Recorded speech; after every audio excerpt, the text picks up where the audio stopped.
Halo semua, di video kali ini saya akan membahas tentang tahapan penerbitan reksadana. Jadi kalau kita tahu saham dari perusahaan tertutup bisa dibeli oleh masyarakat melalui proses IPO, Initial Public Offering. Kalau reksadana seperti apa? Nah, sebagai informasi Bapak Ibu ya, yang namanya reksadana itu hanya dapat diterbitkan oleh perusahaan manajer investasi. Bukan pemegang izin wakil manajer investasi, tapi harus perusahaan berbentuk PT yang izin usahanya manajer investasi. Di mana untuk bisa mendapat izin manajer investasi berarti harus mengajukan ke OJK. Di luar itu tidak bisa. Jadi kalau ada yang mengaku membuat reksadana, semacam reksadana, sorry to say, di Indonesia yang boleh mengeluarkan reksadana itu hanya manajer investasi. Nah, prosesnya itu biasanya diawali kira-kira seperti ini. Jadi ketika perusahaan MI mau menerbitkan suatu reksadana, mereka akan mencoba untuk melakukan research dan menjawab beberapa pertanyaan. Jenisnya apa? Apakah saham, pendapatan tetap, campuran, pasar uang, indeks, syariah, global, terproteksi, gitu ya. Bahkan yang lebih advance, KIK EBA, oh sorry, itu bukan reksadana sih. Mungkin reksadana penyertaan terbatas, dana investasi real estate, dan lain-lain. Jadi jenisnya itu di depan sepakatin dulu. Kemudian ini produk yang baru atau variasi yang sudah ada. Baru itu misalnya perusahaan belum memiliki reksadana syariah. Ya sudah, dibuatlah reksadana syariah. Perusahaan sudah punya reksadana saham. Dibikin lagi reksadana saham yang strateginya berbeda. Nah, itu variasi. Ya, jadi dipertimbangkan dulu. Ini ada yang perlu nggak sih? Misalkan produknya sudah ada reksadana saham. Ngapain bikin reksadana baru? Emang ada yang minta gitu ya? Eh, emang strateginya apa yang membedakan gitu? Nah, jadi ditanya dulu. Emang sudah ada yang butuh gitu kan? Atau kalau misalnya kerjasama dengan agen penjual, emang agen penjualnya minta gitu ya? Nah, itu pertanyaan-pertanyaan yang biasanya rembukan lah antara divisi produk dengan divisi pemasaran. Kemudian untuk mendirikan suatu reksadana, maaf lebih tepatnya supaya reksadana bisa beroperasi dan tidak melanggar ketentuan OJK, minimum dana kelolanya harus 10 miliar. Ada nggak anchor investor? Anchor itu artinya yang investor awalnya gitu. Apakah dana dari perusahaan atau ditawarkan dari nol sama sekali gitu. Terus kalau misalkan yang di atas sudah jelas, ini mau cari AUM berapa? Kemudian ini dikelola secara aktif atau pasif. Misalnya reksadana saham. Sahamnya itu yang beat benchmark, create alpha, atau yang sama dengan indeks gitu. Nah, kalau kita mau buat produk yang bisa creating alpha, itu SDM-nya ada nggak? Karena yang namanya analis itu coverage-nya terbatas. Tidak mungkin ada satu orang bisa mencakup begitu banyak perusahaan dan sektor gitu. Jadi contoh misalkan ada analis yang fokus pada banking, ada analis yang fokus pada komoditi, ada analis yang fokus pada consumer goods misalnya. Nah, kalau kita ingin reksadana yang bisa creating alpha gitu ya, mengalahkan benchmark, kita harus punya berapa SDM yang kira-kira bisa meresearch sektor-sektor tersebut sehingga bisa buat suatu portfolio yang mengalahkan benchmark. Nah, kemudian strategi yang mau dibuat di reksadana itu sesuai tema pasar atau tidak. Misalnya kita bikin reksadana pendapatan tetap long duration, yang obligasi yang tenornya panjang-panjang, durasinya panjang-panjang. Sekarang bunga lagi naik nih, bisa jualan nggak gitu? Kalau bunga lagi naik kan harganya akan turun. Nah, itu tema pasar juga diikutin. Terus aspek komersialnya, manajemen fee-nya berapa? Transaction fee-nya berapa? Kalau kita kerjasama dengan selling agent, kira-kira mereka minta berapa? Nah, kemudian sekarang sedang tren reksadana yang ada bagi hasil. Ini ada bagi hasilnya apa tidak gitu. Terus ada tren juga share class ya. Kadang-kadang ada investor institusi tertarik, mereka minta ini tolong share class tersendiri yang fee-nya berbeda dengan pada umumnya gitu. Nah, kemudian pilih bank custody yang mana? Yang asing, yang lokal. ini untuk retail atau untuk investor institusi yang jumlahnya lebih sedikit. Ini semua pertimbangan-pertimbangan yang harus disepakatin oleh pihak perusahaan. Jadi mau bikin dan bikinnya yang seperti apa. Nah, katakan secara internal sudah disepakatin. Misalnya dibuatlah reksadana campuran, misalkan. Nah, divisi produk atau legal tergantung sih ya. Ada yang legalnya yang ngurusin, ada juga yang perusahaan MI punya divisi produk. Mereka akan membuat yang namanya dokumen keterbukaan produk. Pada dasarnya dokumen keterbukaan ini Bapak Ibu bisa Google di POJK, itu nanti akan ada info jenisnya apa, MI-nya siapa, fee-nya apa, ketentuannya apa, itu dalam satu lembar kertas. Yang tidak dimasukkan itu yang sebelumnya itu aspek komersial seperti target AUM, kemudian dia punya pengelolaan aktif atau pasif enggak, tapi yang secara umum aja gitu. Nah, kemudian ketika sudah sambil jalan dibuat dokumen keterbukaan itu sebentar aja sih. Kalau yang dia sebelumnya sudah oke, ini 1 jam juga jadi gitu. Nah, kemudian secara paralel, MI itu mulai minta penawaran dari bank kastedian. Saya mau bikin produk nih, fiturnya gini, gini, gini, gini, gini. Ada nggak BK yang minat? Oh, ditanyalah. Modelnya macam-macam sih ya. Bisa antara MI dan BK sudah punya kerjasama eksklusif, atau kerjasama hampir eksklusif, sehingga produk-produk seperti tipe ini pasti dengan si bank kastedian A. Ada juga yang dibagi-bagi. Nah, ada juga yang ini spesifik nih, reksadana ini yang global, harus bisa urus yang transaksi luar negeri beda mata uang. Bisa nggak? Oh, yang lokal nggak kuat, yang kuat yang asing. Nah, jadi itu tergantung kepada kebijakan perusahaan. Nah, setelah diterima surat penawaran, ditunjuklah bank kastedian A misalnya. Selanjutnya dokumen keterbukaan, surat kerjasama dengan bank kastedian A itu diteruskan untuk dibuat dokumen yang namanya draft kontrak investasi kolektif atau draft KIK. Nah, draft KIK ini menggunakan jasa konsultan hukum dan notaris.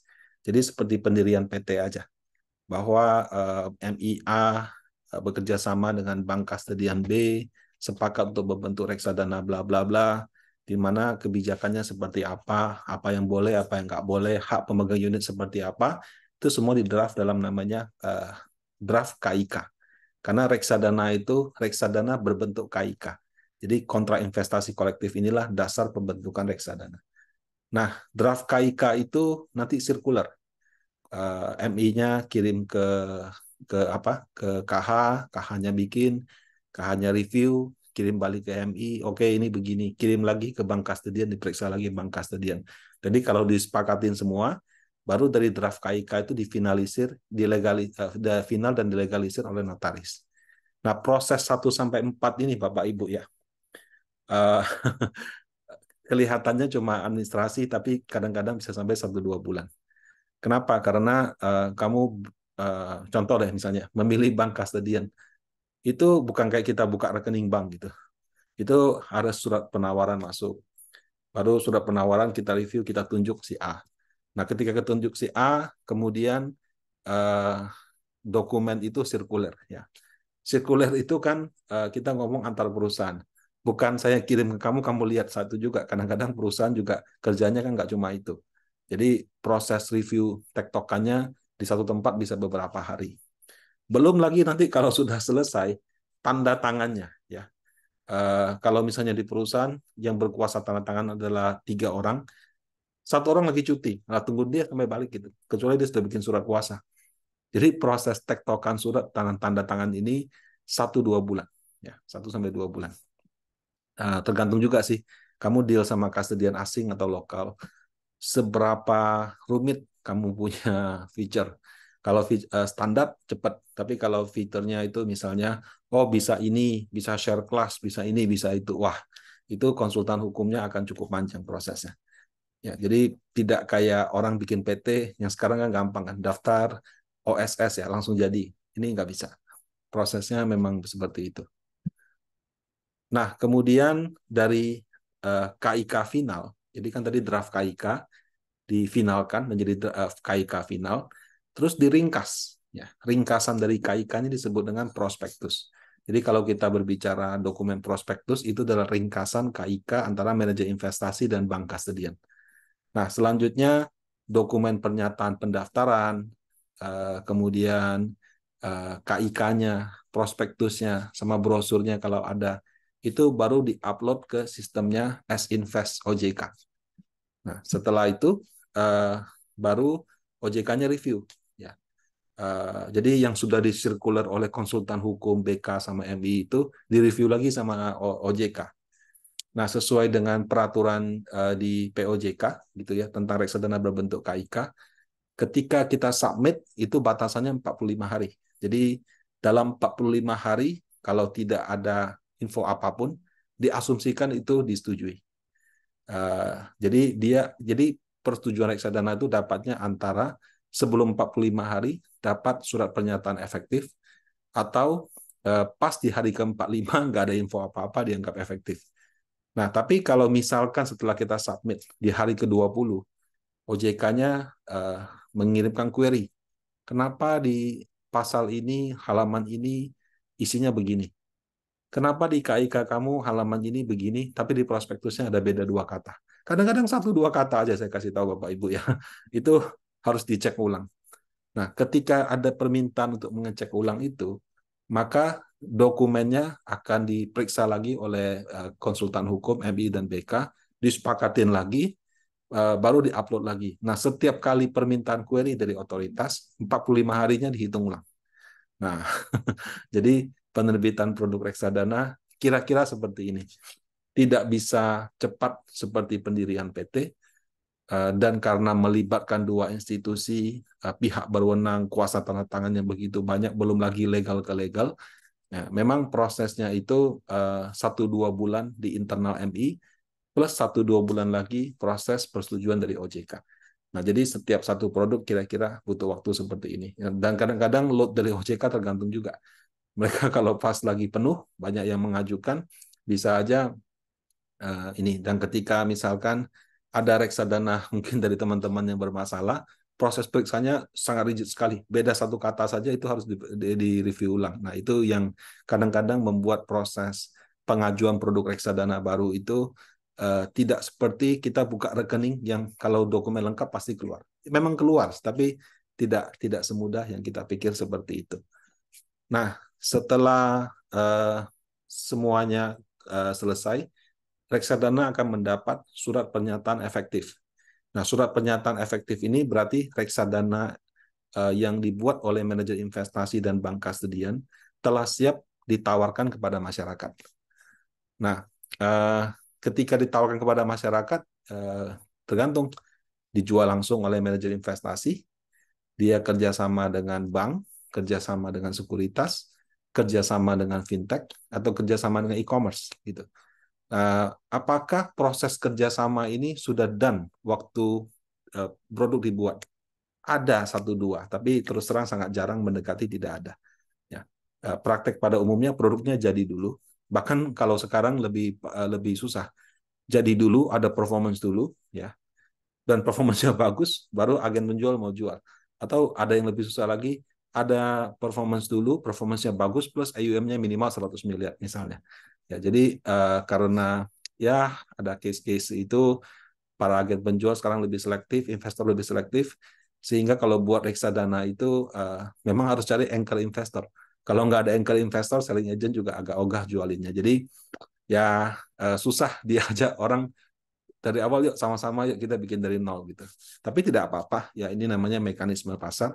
Dan ini juga kembali ke perusahaan manajer investasi juga. Kalau mau bikin produk ya harus ada modal gitu.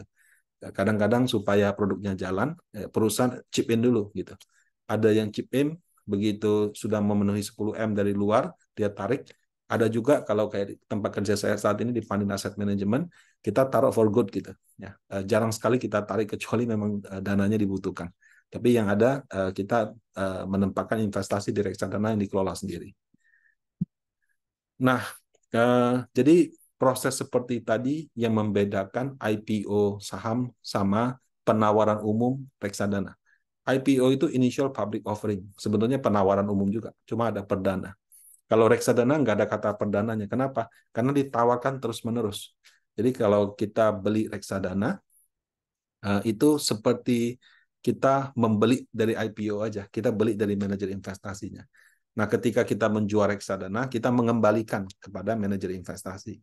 Nah, kalau saham juga bedanya lagi, ketika dia sudah IPO, dan kita jual sahamnya, sahamnya itu tidak dikembalikan ke perusahaan, tapi pertukaran antara investor satu dengan yang lain. Nah, jadi kira-kira seperti ini tahapan penerbitan reksadana dan sedikit perbedaannya dengan saham. Semoga bermanfaat dan terima kasih.